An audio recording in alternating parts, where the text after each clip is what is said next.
പട്ടിണിയും പരിവട്ടവുമായി കഴിഞ്ഞു വരുന്നൊരു കാലത്ത് കിട്ടിയതൊക്കെ കൊടുത്തുടനക്കരയെത്തണമെന്നൊരു ഹാജത്ത് കരള് പറിച്ചു കുടുംബവും മക്കളെ വിട്ടു പിരിഞ്ഞൊരു നേരത്ത് കനവുകൾ തുന്നിയ പട്ടുറുമാൽ മുഖം പൊത്തി കരഞ്ഞു മുറിപ്പെട്ട് പൊന്നുവിളയണ നാടിതിൽ വന്നെത്തി അതിൽ ഭംഗിയിലെങ്കണ ഗൾഫിൽ വിരുന്നെത്തി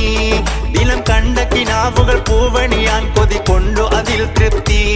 വിരഹത്തിൻ കനലെറിയുമ്പോൾ കനവിൻ ചെറുകുളിർ മഴ പെയ്യും അത് കൊണ്ടൊരു ലക്ഷ്യമിലെത്തുക എന്നൊരു സ്വപ്നമിൽ അങ്ങനെ നീങ്ങും ഒരു കത്ത് കുറിത്ത് കൊടുത്തി വിടുത്ത വിശേഷമുരത്ത് നിരത്തിയ കാലമിതെന്നോ ഒരു വിരൽ കൊണ്ട് മെസ്സേജ് എത്തി അതിൽ ഗൾഫിന്റെ പങ്കില്ലേ ഈ വളർച്ചയിൽ നാമെത്തി